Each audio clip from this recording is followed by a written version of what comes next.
தமிழ் உறவுகளுக்கு வணக்கம். இது உங்கள் அமீரக சமையல். வணக்கம் தமிழ் உறவுகளை. இன்னைக்கு நம்ம பார்க்க போறது முருங்கைப்பூ ரசம். இதுக்கு தேவையான பொருட்கள் தக்காளி, சின்ன வெங்காயம், இஞ்சி, பூண்டு, கருவேப்பிலை, இது எல்லாத்தையும் ஒரு பிளேட்ல எடுத்து வச்சுக்கலாம்.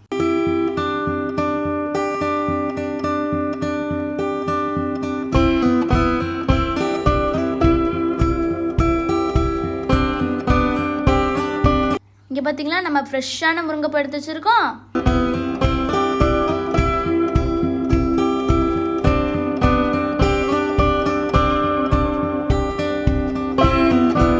இதுக்கு தேவையான மிளகு, சீரகம், பூண்டு இதை மிக்சியில் கொர அடித்து வச்சுருக்கோம்.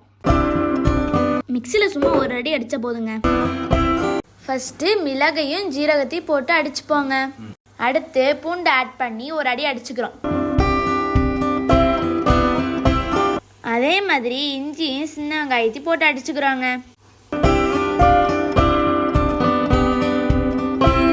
இப்போ ஒரு கிண்ணத்துல நம்ம அரிஞ்சு வச்சிருந்த தக்காளியை போட்டுக்கலாம்.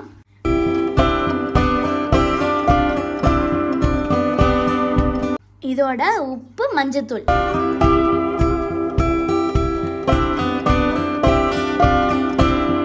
இதை போட்டு நல்லா கையால் பசஞ்சுக்கலாம்.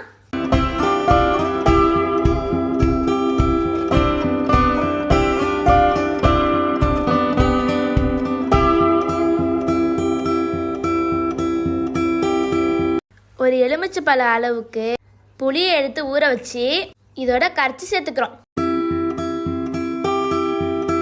இப்ப கடாயை எடுத்து அடுப்புல வச்சுக்கிறாங்க.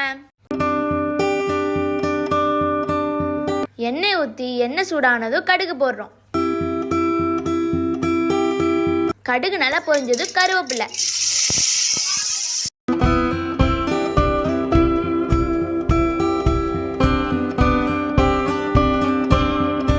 இந்த சமயத்தில் நம்ம மிளகு பூண்டெல்லாம் அரைச்சி வச்சிருந்தோம்ல, அதையும் சேர்த்துக்கிறோம். இப்போ இதை நல்லா வதக்கிப்போம்.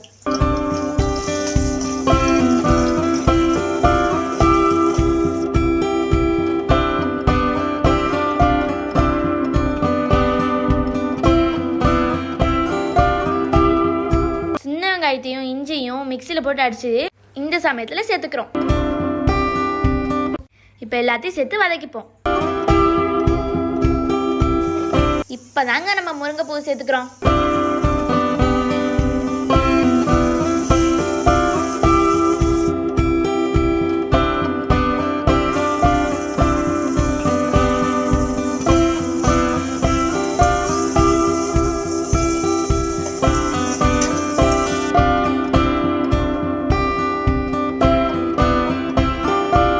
முருங்கைப்பூ நல்லா எண்ணெயில் வதங்கினதும் தக்காளி கரைச்சி வச்சுருந்தாலும் அதையும் ஆட் பண்ணிப்போம்.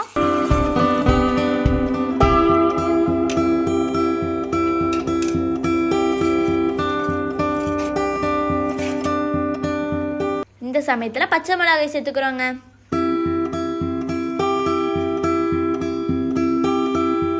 இப்போ இது எல்லாத்தையும் நல்லா மிக்ஸ் பண்ணி முருங்கைப்பூ சாறு நல்லா இறங்குற வரையும் கொதிக்க விடுறோம்.